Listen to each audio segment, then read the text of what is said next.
यह वीडियो जरा गौर से सुनिएगा।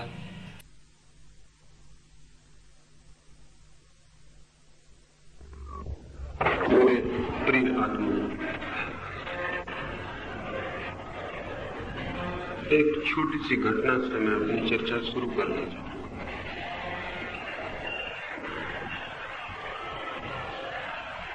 एक राजा शिकार को निकला था। जंगल में रास्ता भटक गया, रात हो गई, अपने साथियों से बिछुड़ गए। दूर थोड़ा सा प्रकाश दिखाई पड़ा, उस ओर गया, पाया कि जंगल के बीच ही एक छोटी सी सराय थी। वो उसमें ठहरा। सुबह उसने उस सराय के मालिक को कहा, क्या कुछ अंडे मिल सकेंगे? अंडे उपलब्ध थे। उसने सुबह अंडे लिए, दूध लिया और पीछे पूछा कि क्या दाम हुआ। उस सराय के बूढ़े मालिक ने कहा 100 रुपए। और राजा हैरान हो गए। उसने बड़ी महंगी चीजें जीवन में खरीदी थी, लेकिन 2 अंडों के दाम 100 रुपए होंगे, इसकी उसे कल्पना भी नहीं की। उसने उस सराय के मालिक को कहा, आर रेग्स सो रेयर हियर?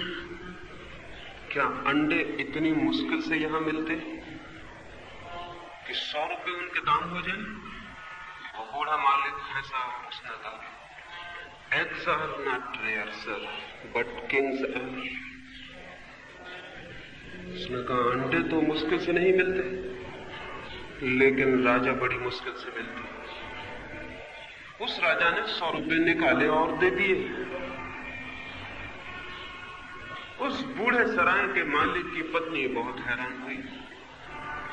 राजा के जाते ही उसने पूछा कि हद हो गई, तुम 100 रुपए निकाल सके उस राजा के खीसे से 2 अंडों के लिए? कौन सी तरकीब उपयोग में लाई? कौन सा रहस्य इसका? वो बूढ़ा आदमी बोला, मैं आदमी की कमजोरी जानता हूं। उसकी औरत ने पूछा, ये आदमी की कमजोरी क्या है? क्या है ये आदमी की कमजोरी? वो बूढ़ा बोला, तुझे मैं एक और घटना सुनाता हूं, उससे शायद तुझे आदमी की कमजोरी समझ में आ जाए। मैं जवान था और मैं एक बहुत बड़े सम्राट के दरबार में गया। मैंने 5 रुपए में सस्ती सी पगड़ी खरीदी थी, लेकिन उसे बहुत अच्छे ढंग से रंगवाया था, बड़े चमकदार उसके रंग थे। मैं वो पगड़ी बांधकर दरबार में पहुंचा। अजनबी था उस देश में। राजा ने दरबार में मेरी पगड़ी देखते ही पूछा, इस पगड़ी के क्या दाम? मैंने कहा 1000 स्वर्ण मुद्राएं। वो राजा हंसा और बोला, क्या कहते हो? 1000 स्वर्ण मुद्राएं? और तभी उसके वजीर ने राजा के कान में कहा, महाराज सावधान रहें, ये आदमी बड़ा चालाक मालूम पड़ता। 2-4 रुपए की पगड़ी है और 1000 स्वर्ण मुद्राएं दाम बता रहा, लुटेरा मालूम होता है। उस बूढ़े आदमी ने कहा, मैं समझ गया कि वजीर क्या कह रहा है, क्योंकि वजीर राजा को लूटता रहा होगा, वो दूसरे लुटेरे को पसंद नहीं करेगा। लेकिन मैंने तभी कहा कि मैं जाता हूं। फिर राजा ने पूछा, कैसे आए और कैसे चले? तो मैंने कहा, मैंने जिस आदमी से ये पगड़ी खरीदी थी, मैं भी डरा था और मैंने कहा 1000 स्वर्ण मुद्राएं। तो वह आदमी मुझसे बोला था, इस जमीन पर एक ऐसा सम्राट भी है जो इसके 5000 स्वर्ण मुद्राएं भी दे सकता है। तो मैं जाऊं, ये वो दरबार नहीं है, ये वो सम्राट नहीं है जिसको मैं खोज रहा हूं। मुझे कोई और दरबार में जाना पड़ेगा, कोई और सम्राट खोजना पड़ेगा। तो मैं जाऊं।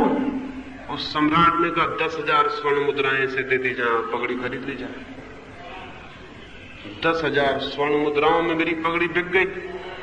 वजीर बहुत हैरान हुआ और जब मैं दरबार से रुपए लेकर बाहर निकल रहा था तो वजीर ने मुझसे पूछा कि मेरे मित्र, थोड़ा मुझे समझाओ तो कि राज क्या है इस बात का कि पगड़ी 5 रुपए से ज्यादा की नहीं। तो मैंने उस वजीर के कान में कहा, मेरे मित्र, तुम्हें पगड़ियों के दाम मालूम होंगे, मुझे आदमियों की कमजोरियां मालूम हैं।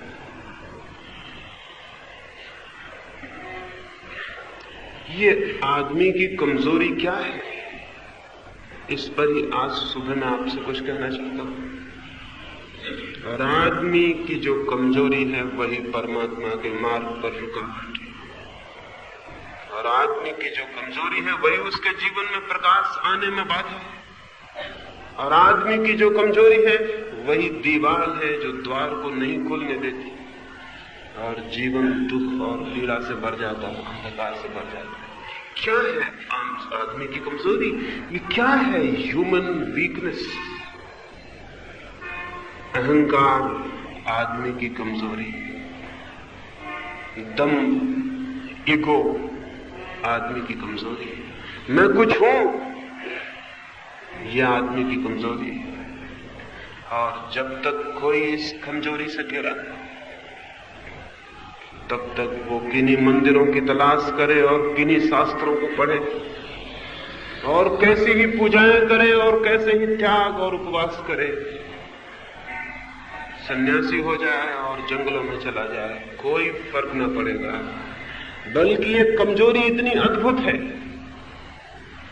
कि वे सब चीजें भी इसी कमजोरी को और मजबूत करने में कारण बन जाएंगी। एक आदमी के पास लाखों रुपए हों तो वो उनका त्याग कर दे तो हम कहेंगे ये परमात्मा के रास्ते पर चला गया।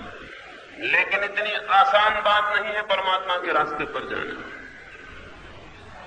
रुपयों से परमात्मा को खरीदना आसान नहीं है कि कोई रुपए छोड़ दे और परमात्मा को खरीद ले, बल्कि ये भी हो सकता है और यही होता है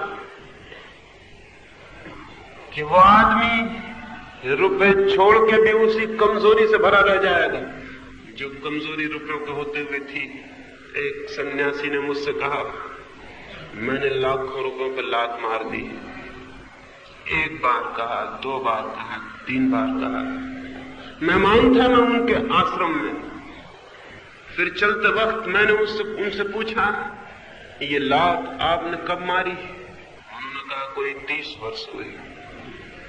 मैंने उनसे कहा, अगर बुरा न माने तो मैं निवेदन कर दूं, लात ठीक से लग नहीं पाई, अन्यथा 30 वर्षों के बाद भी उसकी याद कैसे हो सकती थी? लाखों रुपए आपके पास रहे होंगे तब ये अहंकार रहा होगा कि मेरे पास लाखों रुपए, मैं कुछ हूं, उस somebody होने का ख्याल रहा होगा। फिर लाखों रुपए छोड़ दिए तब से ये ख्याल है कि मैंने लाखों रुपए छोड़े, मैं कुछ हूं, मैंने लाखों रुपए छोड़े। वो जो अहंकार लाखों रुपए के होने से भरता था, वो अहंकार अब लाखों रुपए के छोड़ने से भी भर रहा है।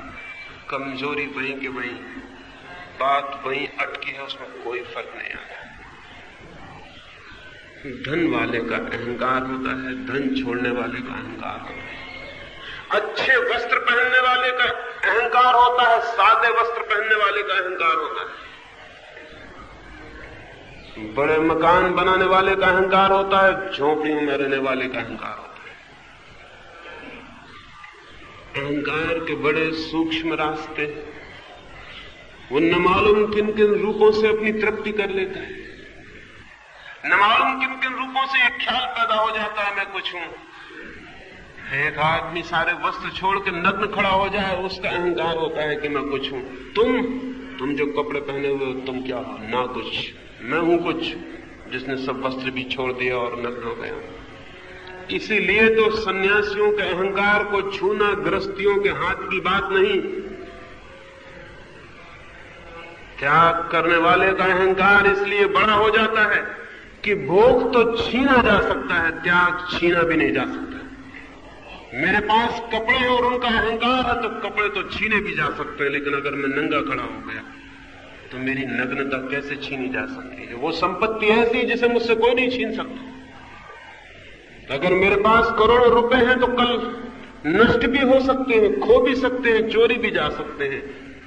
मेरा अहंकार टूट भी सकता है, लेकिन अगर मैंने लाखों रुपए छोड़ दिए तो मैंने छोड़ दिए हैं लाखों रुपए। इससे छूटने का कोई उपाय नहीं, इससे मुक्त होने का कोई उपाय नहीं। ये अहंकार, ये मैं कुछ हूं, सबसे बड़ी भ्रांति है जो मनुष्य को पकड़ लेती है। कोई कारण नहीं है इस भ्रांति के पकड़ लेने का, कोई बुनियाद नहीं है। ये अहंकार का भवन बिल्कुल बेबुनियाद है, इसका कोई आधार नहीं, इसकी कोई नींव नहीं। ये मकान बिल्कुल ताश के पत्तों का है, लेकिन जैसे ताश के पत्तों का महल बनाने में एक सुख मालूम होता, वैसे ही इस अहंकार को खड़े होने में भी एक सुख मालूम होता है। क्यों मनुष्य अपने अहंकार को खड़ा करना चाहता है? कौन से कारण है उसके अहंकार को खड़ा करने के? पहला कारण तो यह है कि कोई भी मनुष्य ये नहीं जानता कि वो कौन है। यह बात इतनी घबराने वाली है, ये अज्ञान इतना पीड़ा देने वाला है, इतनी एंजाइटी पैदा करने वाला है कि मुझे पता भी नहीं कि मैं कौन हूं। इस अज्ञान को ढांकने के लिए मैं कोई उपाय कर लेता हूं, कहने लगता हूं मैं ये हूं, मैं वो हूं, मैं धनपति हूं, मैं त्यागी हूं, मैं ज्ञानी हूं, मैं ये हूं, मैं वो हूं। जरूरी है, ये इतनी घबराने वाली बात है कि मैं अपने को नहीं जानता। ये इतनी ज्यादा ह्यूमिलिएटिंग है, ये इतनी ज्यादा अपमानजनक है कि मैं अपने को नहीं जानता। तो मैं किसी भांति अपना एक रूप खड़ा कर लेता हूं, कहने लगता हूं मैं ये हूं। कौन कहता है कि मैं अपने को नहीं जानता? इस भांति एक सेल्फ डिसेप्शन, एक आत्मवंचना देके हम अपनी तृप्ति खोज लेते हैं कि मैं कुछ हूं। लेकिन क्या इस भांति हम अपने को जान पाते? क्या आप जानते हैं कि आप कौन हैं? क्या आपको पता है कि क्या है वो जो आपके भीतर जीवंत है? वो जो लिविंग कॉन्शियसनेस है, वो जो चेतना है आपके भीतर, जो जीवन है, वो क्या है? कुछ पता है उसका? झूठी बातें न दोहरा लें अपने मन में कि मैं आत्मा हूं। किताब में पढ़ लिया होगा, इससे कुछ पता नहीं होता है। ये मत कह लें अपने मन में कि मैं ईश्वर का अंश हूं, पढ़ लिया होगा कहीं, इससे कोई फर्क नहीं पड़ता। सच्चाई यह है कि पता नहीं भीतर क्या है। तथ्य यह है कि नहीं मालूम कौन भीतर बैठा है। और उस व्यक्ति को जिसे ये भी पता ना हो कि मैं कौन हूं, क्या उसके जीवन में सत्य का कोई अवतरण हो सकता है? जिससे यह भी पता ना हो कि मैं कौन हूं, वो भी अगर ईश्वर की खोज में निकल पड़े तो पागल है। एक सन्यासी पश्चिम की यात्रा करके भारत वापस लौटा था। वो एक राजा के महल में मेहमान हुआ।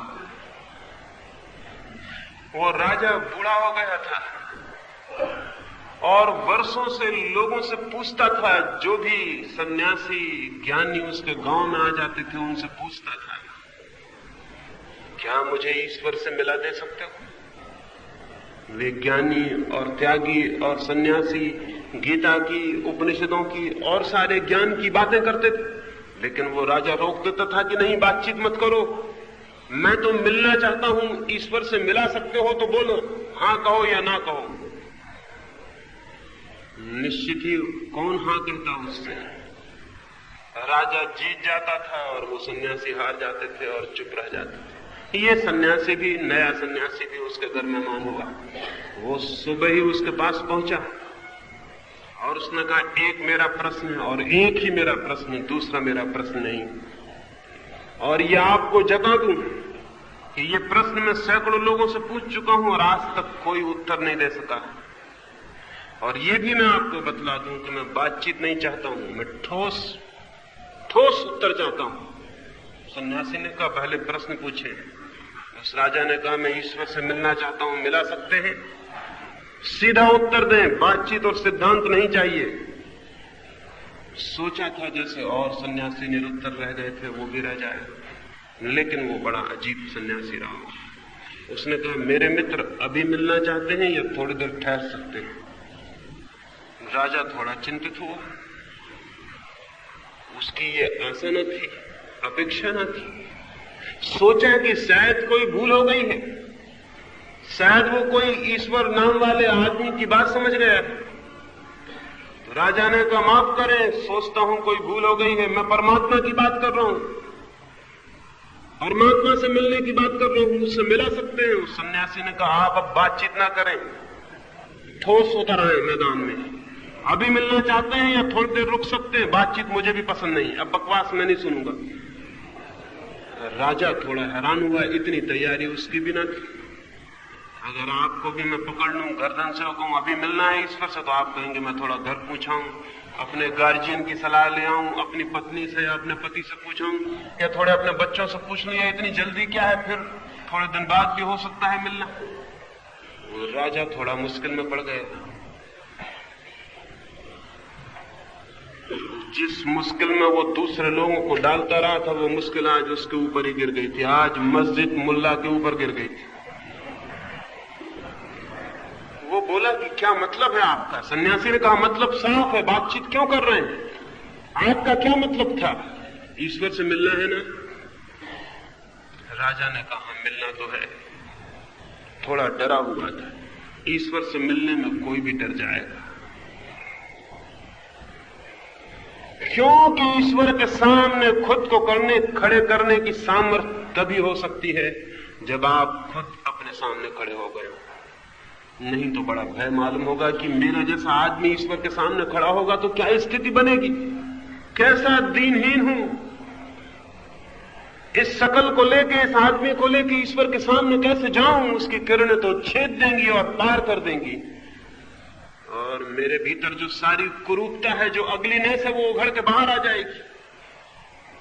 तो क्या मैं इस योग्य हूं कि उसके सामने खड़ा हो जाऊं?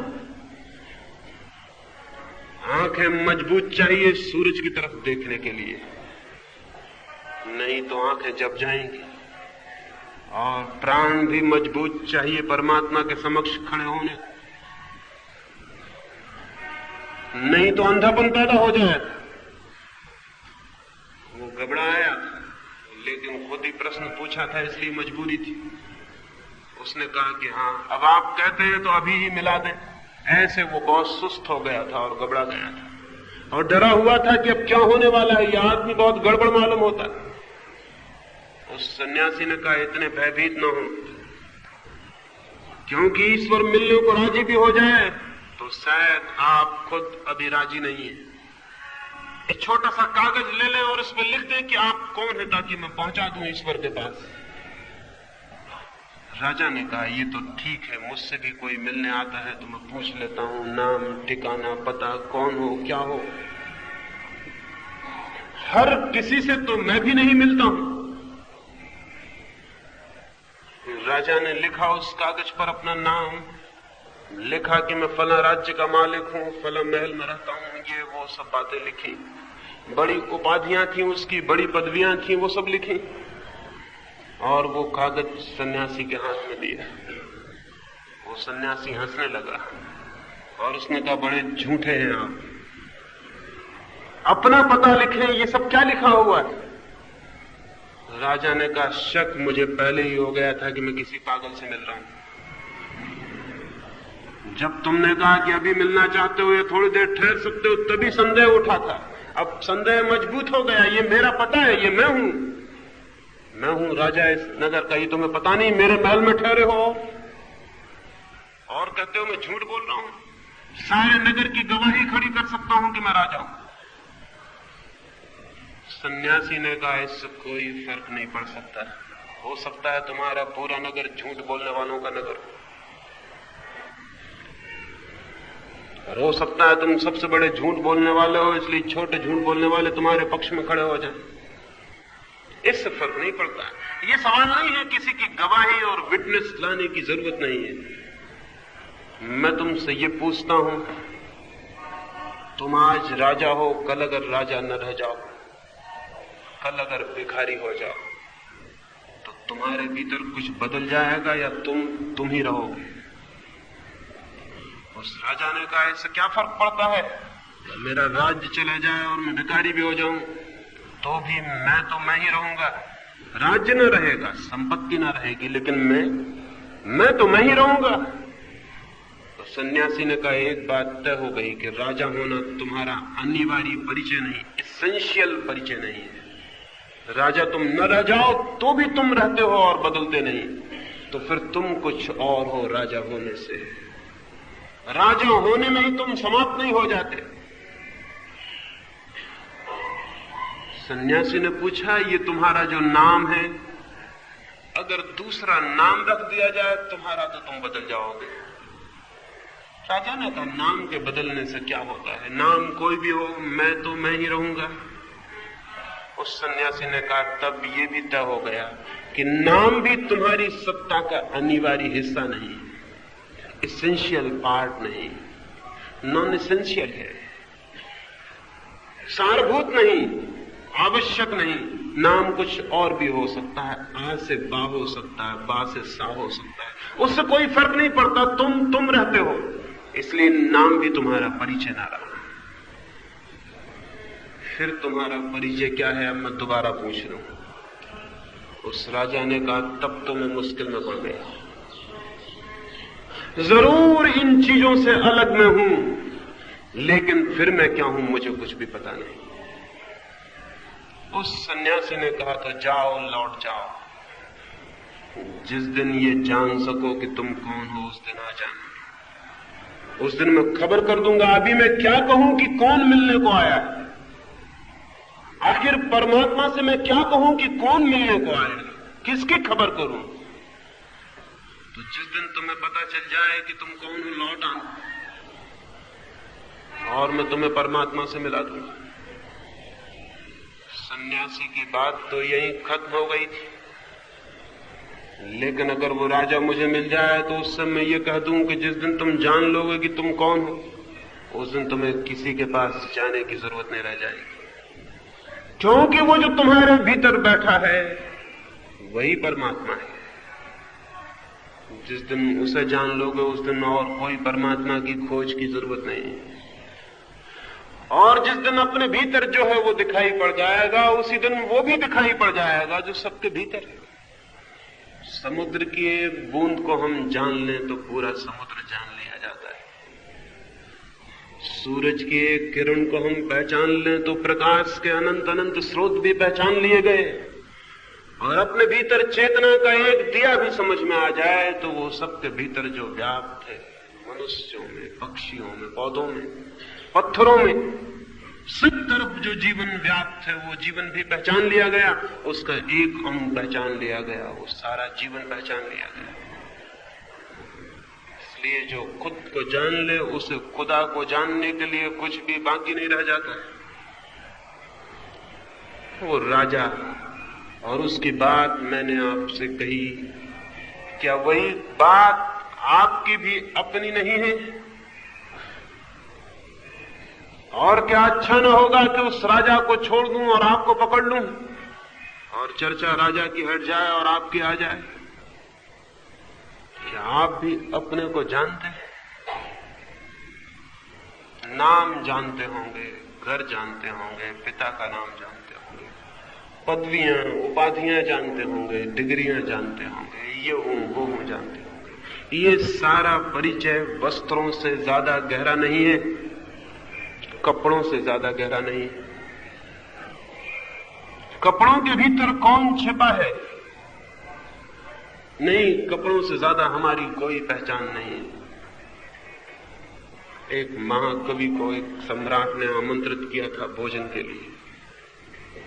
गरीब था वो कवि, बहुत फटे पुराने उसके वस्त्र थे। उसके मित्रों ने कहा, इन वस्त्रों में मत जाओ, वहां कोई न पहचानेगा, क्योंकि दुनिया में वस्त्रों के सिवाय और कोई पहचान नहीं। लेकिन वो कभी न माना। उन्हीं फटे पुराने वस्त्रों में राजा के महल चला गया। द्वारपाल ने धक्के देकर बाहर निकाल दिया। उसने बहुत कहा कि मैं राजा का मित्र हूं और आमंत्रित हूं। द्वारपाल ने कहा, भाग जाओ, नहीं तो पागल खाने का रास्ता दिखाना पड़ेगा। तुम और राजा के मित्र, थोड़ी शर्म भी नहीं आती?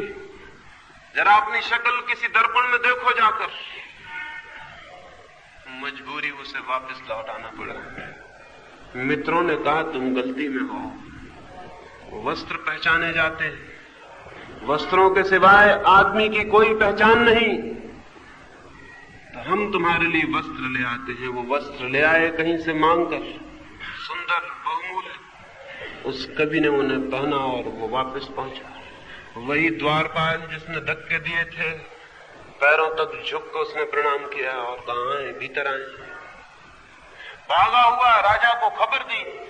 राजा गले मिला, भोजन पर बिठाया।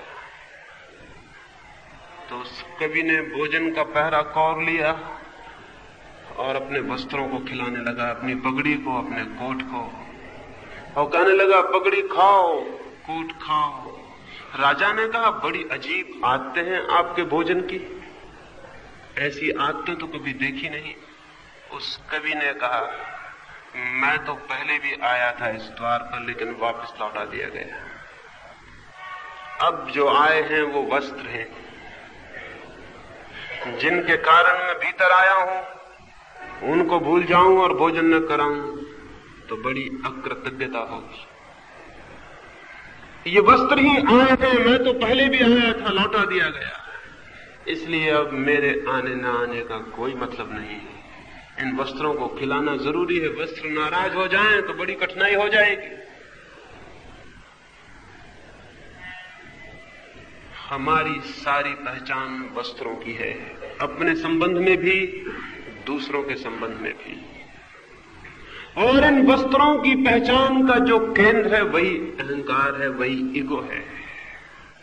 हमारा पद, हमारा घर, हमारा नाम, हमारा वंश, हमारा परिवार, हमारा देश, हमारा धर्म, इन सब के वस्त्रों के बीच का जो केंद्र है मैं, इन सबसे जो भरता है और परिपूरित होता है मैं कुछ होता चला जाता हूं। छोटी कुर्सी से बड़ी कुर्सी पे बैठता हूं तो मैं और बड़ा हो आता हूं। थोड़े धन से बड़ा धन मेरे पास होता है तो मैं और बड़ा हो आता हूं। छोटे नेता से मैं बड़ा नेता होता हूं तो मैं और बड़ा हो आता हूं। थोड़े अनुयायियों की जगह ज्यादा अनुयायी मुझे मिल जाते हैं, ज्यादा शिष्य मिल जाते हैं तो मैं और बड़ा हो आता हूं, बड़ा गुरु हो आता हूं। ऐसे मैं बढ़ता चला जाता हूं और इकट्ठा होता चला जाता है। और ये मैं इतना बड़ा भ्रम, इतना बड़ा इल्यूजन, यही भ्रम रोक लेता है सत्य को जानने से और परमात्मा को जानने से। यही मैं का ख्याल रोक देता है उसको जानने से जो मैं हूं, जो कि सच में मैं हूं, जो कि असलियत में मैं हूं। तो इस मैं के साथ क्या करें? कैसे इस मैं को हटा दें? कैसे ये मैं मिट जाए? कैसे ये मैं ना हो जाए? तो शायद द्वार खुल जाए, दीवार टूट जाए, रोशनी प्रकट हो जाए, प्रकाश में मैं खड़ा हो जाऊं। ये मैं की दीवार है जो मुझे चारों तरफ से घेरे हुए और बांधे हुए है। इसके भीतर मैं बंद हूं और जब तक इसके भीतर बंद हूं परमात्मा से तो मिलना दूर, अपने पड़ोसी से भी नहीं मिल सकता। पड़ोसी से मिलना तो दूर, पति अपनी पत्नी से नहीं मिल सकता, पिता अपने पुत्र से नहीं मिल सकता, मित्र अपने मित्र से नहीं मिल सकता। जहां अहंकार है वहां दूसरे से अलगाव हो गया, दूसरे से भेद हो गया, पृथकता हो गई, दीवार खड़ी हो गई। जहां मैं है वहां प्रेम नहीं, क्योंकि प्रेम वहीं हो सकता है जहां मैं न हो। और जहां मैं है वहां कोई प्रार्थना नहीं, क्योंकि प्रार्थना भी वहीं हो सकती है जहां मैं न हो। मैं का न हो जाना ही प्रेम है और मैं का न हो जाना ही प्रार्थना है और मैं का न हो जाना ही परमात्मा का अनुभव है। लेकिन ये मैं ना कैसे हो जाए? पहले दिन की चर्चा में मैंने आपसे कहा विश्वास छोड़ दें और विचार को जन्माएं। संध्या की चर्चा में मैंने कहा भय छोड़ दें और अभय को पैदा करें। और अब तीसरी और अंतिम चर्चा में आपसे मैं कहता हूं मैं को छोड़ दें। तब जो शेष रह जाएगा वही वास्तविक होना है, वही सत्य है, वही ईश्वर है। उसे कोई और नाम दे दे, उससे कोई भेद नहीं पड़ता। ये कैसे मैं न हो जाए? क्या करें? बड़ी कठिनाई यही है कि आप जो भी करेंगे उससे मैं नहीं मिटेगा, क्योंकि करने वाला मैं ही हूं। तो मैं जो भी करूंगा उससे मैं नहीं मिटेगा, मैं जो भी करूंगा उससे मैं भरेगा, मजबूत होगा। इसलिए विनम्र आदमी जो कहता है कि मैं ना कुछ हूं, मैं तो कुछ भी नहीं, आपके पैर की धूल हूं, उसकी आंखों में झांक के देखे, वो कह रहा है कि मैं कुछ हूं। विनम्र आदमी की अपनी अहंता है, अपनी ईगो है, अपना अहंकार है। अगर उससे आप कह दें कि तुमसे भी बड़ा एक विनम्र आदमी है हमारे गांव में, तो आपको पता चल जाएगा। वो कहेगा ऐसा नहीं हो सकता कि मुझसे भी बड़ा और कोई विनम्र हो, मैं ही सबसे ज्यादा विनम्र हूं, और मैं खड़ा हो जाएगा। एक महात्मा से कह दें तुमसे बड़ा महात्मा भी मौजूद है, और कठिनाई शुरू हो जाएगी। गांधी इंग्लैंड गए। गांधी के एक मित्र ने जाके बनट शाह को कहा, क्या आप गांधी को महात्मा मानते हैं या नहीं? जैसी बनट शाह की हमेशा की आदत थी, उसने कहा मानता हूं, जरूर मानता हूं, लेकिन नंबर 2, नंबर 1 मैं हूं। 2 महात्मा हैं दुनिया में, एक ये मोहनदास करमचंद गांधी और एक बनट शाह। लेकिन Banat Shah number 1, Mohandas Karamchand Gandhi number 2। Number 2 है तुम्हारा महात्मा, थोड़ा छोटा है, ऐसे 2 ही महात्मा है, लेकिन मैं नंबर 1 हूं। जिनने कहा था वो बहुत हैरान हो गए। उन्होंने जाके गांधी को वापस कहा कि बनट शाह तो बड़ा अहंकारी मालूम होता है, अपने ही मुंह से कहता है कि मैं नंबर 1 महात्मा हूं। तो गांधी ने कहा वह आदमी बड़ा सच्चा है, मन में तो सभी के ये होता है कि मैं नंबर 1 हूं, लेकिन लोग छिपाए बैठे रहते हैं। तो सीधा और साफ है, जो सीधी बात थी उसने कह दी। हर आदमी के मन में यह होता है कि मैं नंबर 1 हूं, छिपाए बैठा रहता है, उसे किसी से कहता नहीं। असल में एक बड़ा मजाक है, जैसे अरब में एक मजाक है कि भगवान जब लोगों को बना के दुनिया में भेजता है तो एक बड़ा मजाक कर देता है हर आदमी के साथ। जब उसे बना के दुनिया में धक्के देने लगता है तो उसके कान में कह देता है मेरे मित्र, तुमसे अच्छा आदमी मैंने कभी नहीं बनाया। और वो हर एक से कह देता है यही मुश्किल, और हर एक आदमी को यही ख्याल पैदा हो जाता है। ये जो हमारे भीतर मैं है, ये जो ख्याल है कि मैं ही हूं कुछ, ये ख्याल अगर हम इसको मिटाना चाहें, तोड़ना चाहें, तो भी टूटेगा नहीं। तब ये ख्याल पैदा हो जाएगा कि मैं विनम्र हूं, मैं अहंकारी नहीं हूं, लेकिन मैं मौजूद रहेगा। 2 रास्ते हैं आदमी के सामने, या तो इसको भरे, दौड़े, राज्य जीते, धन जीते, यश जीते, और इस मैं को भरे, तो भी ये कभी भर नहीं पाता। ये थोड़ा समझ लेने जैसा है, ये कभी भर नहीं पाता। सिकंदर सारी दुनिया जीत ले तो भी नहीं भर पाता। सिकंदर जिस दिन मरा, जिस नगर में मरा, उस नगर के लोग हैरान हो गए। सिकंदर की अर्थी बड़ी अजीब थी, ऐसी अर्थी कभी भी दुनिया में किसी गांव में कभी न निकली थी। उसकी अर्थी के बाहर दोनों हाथ लटके हुए थे नीचे। लोग बड़े हैरान हो गए कि ये क्या कुछ भूल हो गई है, लेकिन भूल कैसे हो सकती थी। और सिकंदर की अर्थी थी किसी सामान्य भिखमंगे की आदमी, सामान्य आदमी की तो नहीं, और हाथ दोनों बाहर लटके हुए थे, सबको दिखाई पड़ते थे, भूल कैसे हो सकती थी। तो लोग पूछने लगे क्या है ये हाथ बाहर क्यों है? सभी अर्थियों के हाथ तो भीतर बंद होते। तो पता चला कि सिकंदर ने मरने के पहले कहा था कि मैं जब मर जाऊं तो अर्थी के बाहर मेरे दोनों हाथ रखना, ताकि दुनिया ठीक से देख ले मेरी मुट्ठियां भी खाली, मैं भी भर नहीं पाया। दौड़ा बहुत कोशिश की मैंने कि भर लूं। जो मेरे भीतर उठा था मेरा अहंकार पूरा हो जाए, लेकिन नहीं पूरा हो सका है। सिकंदर का नहीं हुआ, किसी का कभी नहीं हुआ है। अहंकार पूरा नहीं होता, क्यों? कुछ कारण है।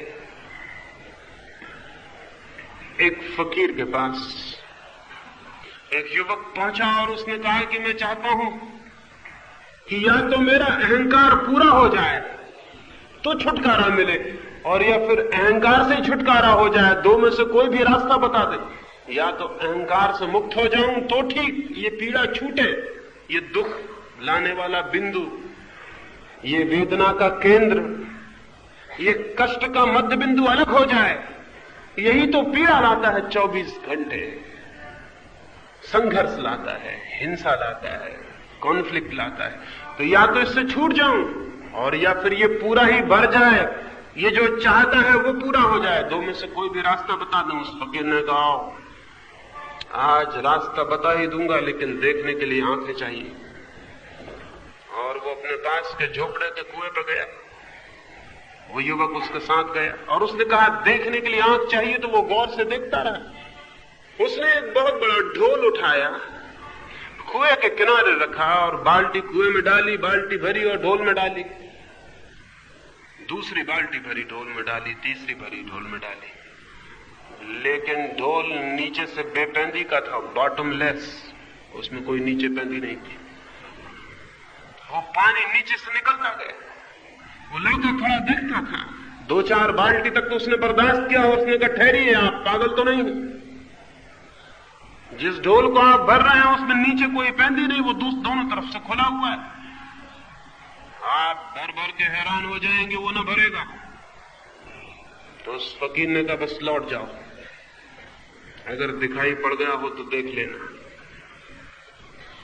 अहंकार खाली शून्य है, उसमें कितना ही भरो कुछ भी नहीं भरेगा, उसमें कोई पेंदी नहीं।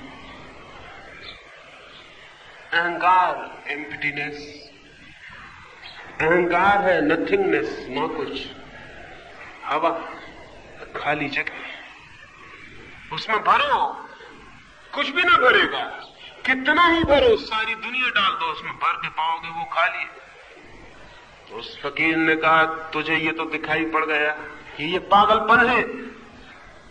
जिस चीज में मैं पानी भर रहा हूं अगर उसमें पेंदी नहीं है तो ये पागलपन है, तुझे दिखाई पड़ गया। लेकिन क्या तूने कभी खोजा कि अहंकार में कोई पेंदी है? क्या कभी तूने खोजा कि अहंकार में कुछ भरा जा सकता है? जा और खोज अपने भीतर के अहंकार क्या है। 2 तरह की गलतियां। अहंकार अगर कुछ भी नहीं है तो न तो उसे भरा जा सकता और न उसे खाली किया जा सकता, क्योंकि खाली भी उसे किया जा सकता है जो भरा जा सकता हो।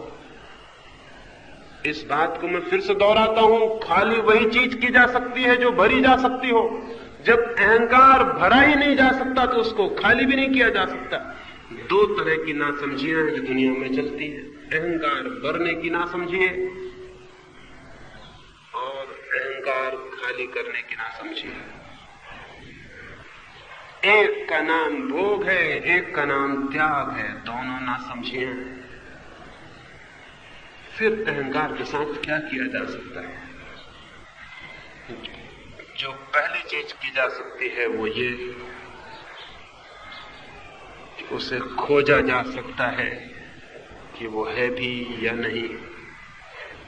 पहली चीज है जाना जा सकता है कि अहंकार क्या है। और बड़े आश्चर्यों का आश्चर्य है कि जो उसे जानने जाता है वो पाता है कि वो है ही नहीं। जो उसे भीतर खोजने जाता है वो पाता है कि वो है ही नहीं। और जिस क्षण ये पा लिया जाता है कि अहंकार नहीं है, उस क्षण जो शेष रह जाता है वही परमात्मा है। उस क्षण जो शेष रह जाता है वही आत्मा है। उस क्षण जो शेष रह जाता है असीम और अनंत, वही सत्य है। अहंकार को न तो भरना है न छोड़ना है, अहंकार को जानना है, देखना है, पहचानना है। क्या है भी या नहीं?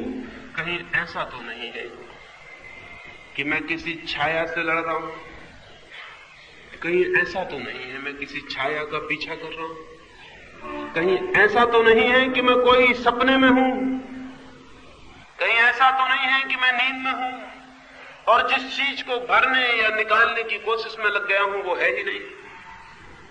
ऐसा ही है, लेकिन मेरे कहने से नहीं।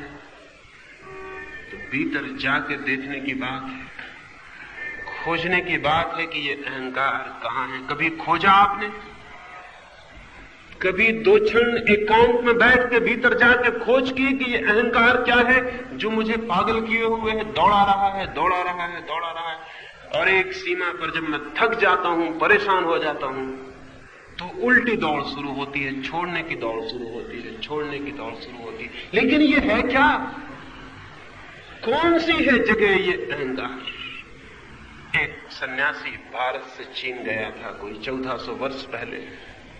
बोधि धर्म था उसका नाम। चीन का सम्राट उसका स्वागत करने राज्य की सीमा तक आया। सुना था उसका बहुत नाम, उसकी अद्भुत बातों की खबर उससे पहले पहुंच गई थी। उस सम्राट वू ने बोधि धर्म का स्वागत किया। स्वागत के बाद उसे महल में ले गया। विश्राम के बाद सम्राट वू ने बोधि धर्म को पूछा, एक ही बात मुझे पूछनी है। कहते हैं सभी धर्म, कहते हैं सभी शास्त्र, कहते हैं सभी उपदेष्टा, अहंकार छोड़ो। कैसे छोड़ूं इस अहंकार को? भरने की कोशिश करके देख ली है, सारे चीन का मालिक हो गया हूं, लेकिन पाता हूं कुछ भी भरा नहीं, वही खाली का खाली हो। सोचता था पहले पूरे साम्राज्य को पालूंगा चीन के, तृप्ति हो जाएगी, लेकिन तृप्ति नहीं हुई। अब मन कहता है पूरी दुनिया को पालो, लेकिन जो मन कहता था पूरे चीन को पालो तृप्ति हो जाएगी, पूरे चीन को पाके तृप्ति नहीं हुई। अब उस मन की कैसे मानूं? वो कहता पूरी पृथ्वी को पालो। कैसे मानूं कि फिर तृप्ति हो जाएगी? तो रोज रोज धोखा खाया। मन ने जो भी कहा कि ये पालो तृप्ति हो जाएगी, वो पा लिया, और पाते ही पाया हाथ खाली के खाली। अब कैसे मानूं? अब क्या करूं? बूढ़ा हो गया हूं, दुनिया जीतने को जाऊं, लेकिन डर लगता है। इतना सब पाया और तृप्ति ना हुई, और हर चीज के लिए मन ने कहा था तृप्ति हो जाएगी, तब आगे के लिए कैसे मानूं? वो तो रास्ता दिखाई नहीं पड़ता। तो भिक्षुओं की शरण में जाता हूं, सन्यासियों की, उनसे पूछता हूं, वो कहते हैं छोड़ो इसको, अहंकार छोड़ो। वो कह देते हैं, समझ भी लेता हूं, लेकिन कैसे छोड़ूं? कहां है ये जिसे मैं छोड़ूं? कहां फेंकूं इसे? कोई वस्त्र छोड़ने को कहे छोड़ दूं, कोई चमड़े निकालने को कहे निकाल के फेंक दूं, कोई गर्दन काटने को कहे गर्दन काट दूं, लेकिन ये अहंकार कहां है जिसे छोड़ दूं? कहां है ये? उस बोधि धर्म ने कहा कल सुबह 4 बजे आ जाओ और तुम्हारा अहंकार छुड़ा ही देंगे।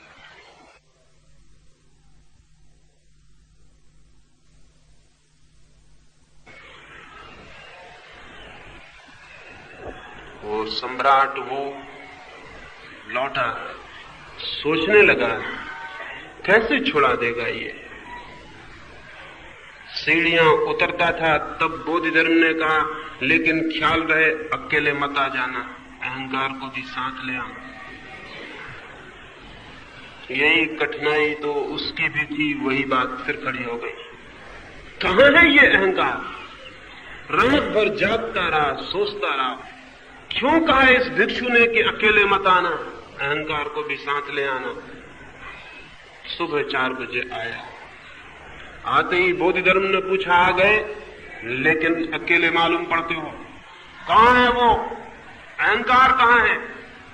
उस वो ने कहा यही तो मेरी परेशानी है, रात भर खोजता रहा, मिलता नहीं। बोधि धर्म ने कहा बैठो मेरे सामने, आंख बंद करो और खोज लो। एक भी कोना कातर न रह जाए मन के भीतर, एक भी कार्नर न रह जाए जो अनखोजा रह जाए। खोज लो पूरे मन के कोने कोने में और कहीं ना पाओ तो बात खत्म हो गई। फिर क्या छोड़ना है? हाँ, एक भी कोना अनजाना न रह जाए, अननोन न रह जाए, नहीं तो शक बना रहेगा कि शायद वहां बैठा हो।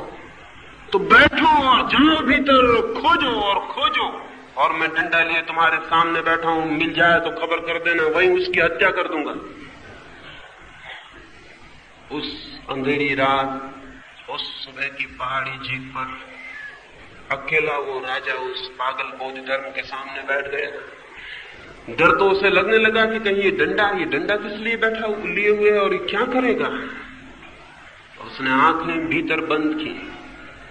छोड़ दे उस राजा अबू को,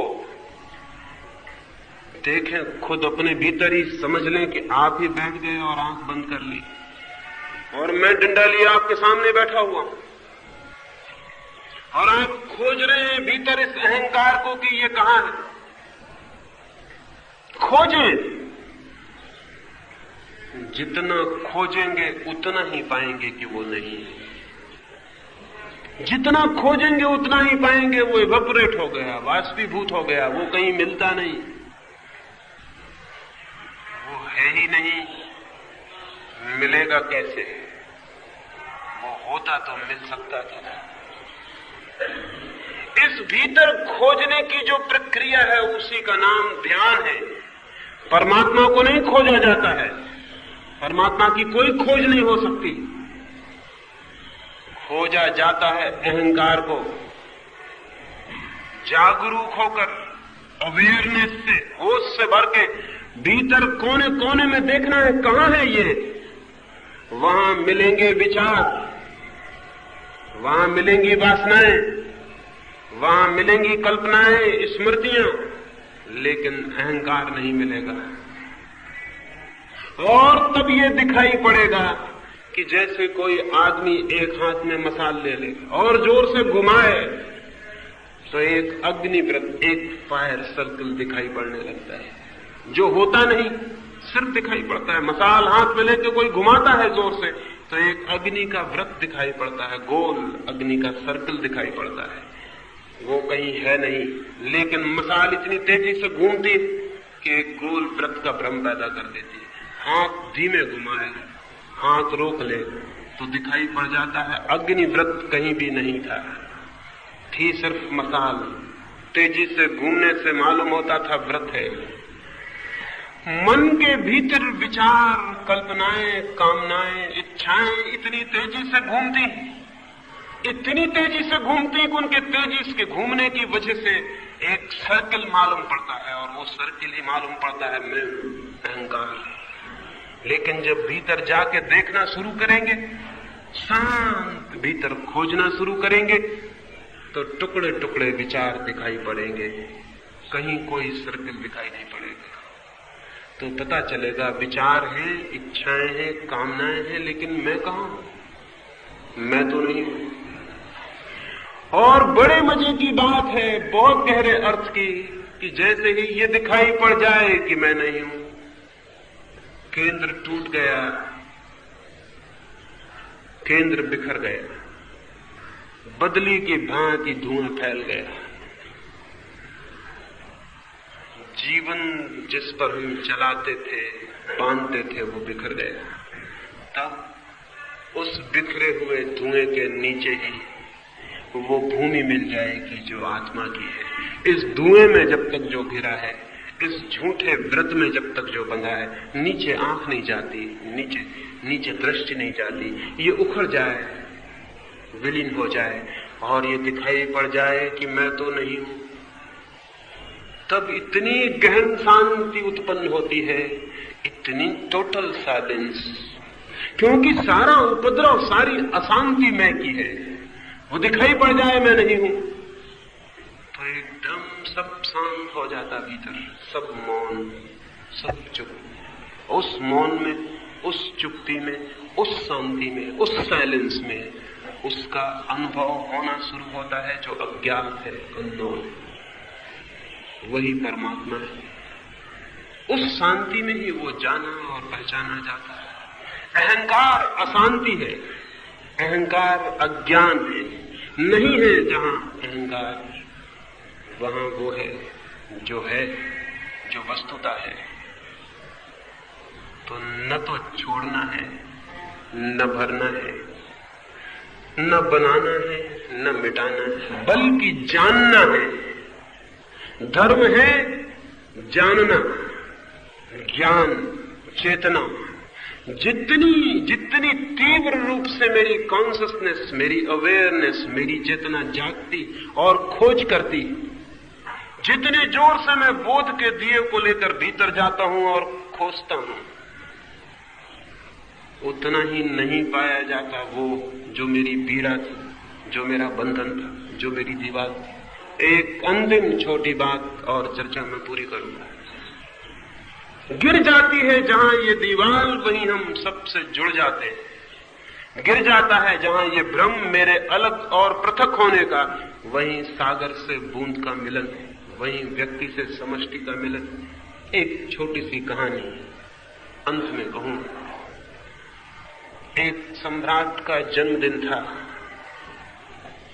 और उसने अपने राज्य के 100 बड़े ब्राह्मणों को आमंत्रित किया, उन्हें भोजन कराया, उनकी सेवा की और पीछे उसने घोषणा की उन ब्राह्मणों को कि मैं कुछ दान देना चाहता हूं, लेकिन मैं अपनी मर्जी से दान दूंगा तो छोटा होगा, इसलिए तुम्हारे ऊपर छोड़ देता हूं। राजधानी के बाहर झील के पार मेरा जो बहुत बड़ा उपवन है, श्रेष्ठतम भूमि है उस उपवन की इस पूरे राज्य में। मैं तुमसे कहूंगा कि तुम जाओ और उस जमीन में जितनी जमीन तुम्हें घेरना हो घेर लो। जो जितनी जमीन घेर लेगा वो उसकी हो जाएगी। जो जितनी बड़ी जमीन पर दीवार बना लेगा और घेरा बना लेगा वो उसकी हो जाएगी, जितनी पर बना लेगा। कोई मेरी तरफ से सीमा नहीं, जितनी तुम्हारी सामर्थ्य हो सीमा बनाने की तुम बना लो। और अंत में उसने ये और कह के पागलपन बढ़ा दिया। उसने कहा और जो सबसे ज्यादा जमीन घेर लेगा उसे मैं राजगुरु के पद पर भी बिठा दूंगा। ब्राह्मण पागल हो गए, वे भाग गए। उन्होंने अपने मकीन जमीन जायदाद जो कुछ था सब बेच दिया। सारा संपत्ति इकट्ठी करके मित्रों से जो उधार ले सकते थे लेके, क्योंकि ये मौका हमेशा के लिए चूके जाने वाला। मुफ्त जमीन मिलती थी सिर्फ घेरने के मूल्य पर। जितनी बड़ी दीवार बना लेंगे वो जमीन को घेर लेंगे, वो उनकी हो जाएगी। पागल हो गए वो। बहुमूल्य जमीन थी और मुफ्त मिलती थी। उन सबको 6 महीने का वक्त मिला था। उन्होंने अपने कपड़े लत्ते तक बेच के एक एक लंगोटी रख ली। एक दफा जमीन मिल जाए फिर उसको बेच के तो करोड़ों रुपए मिल सकते थे। उन्होंने जमीन पर बड़े बड़े घेरे बना लिए, जिसकी जितनी पहुंच थी उतना पैसा ले आए। घेरे बन गए। अंतिम दिन आ गया और सम्राट देखने आया। उन 100 ब्राह्मणों में एक ही ब्राह्मण था जिसको बाकी 99 नासमझ और पागल और जड़ बुद्धि समझते थे, क्योंकि उसने जरा सी जमीन का टुकड़ा घेरा था, बहुत जरा सी जमीन का टुकड़ा। और वो हैरान थे कि इतना जरा सा टुकड़ा उसने क्यों घेरा। और वो भी उसने कोई पक्की दीवार न बनाई थी, बल्कि लकड़ियां लाके लगा दी थी और घास फूस बांध दिया था। वो हैरान थे कि उस नासमझ को इतना भी ख्याल नहीं है कि कितना बड़ा अवसर चूका जाता है। स्वर्ण बटोरने का अवसर था और वो चूक गया था। 100 ही ब्राह्मण इकट्ठे हुए और राजा ने कहा मैं पूछना चाहता हूं सर्वाधिक जमीन किसने घेरी। वो खड़े होकर कह दे।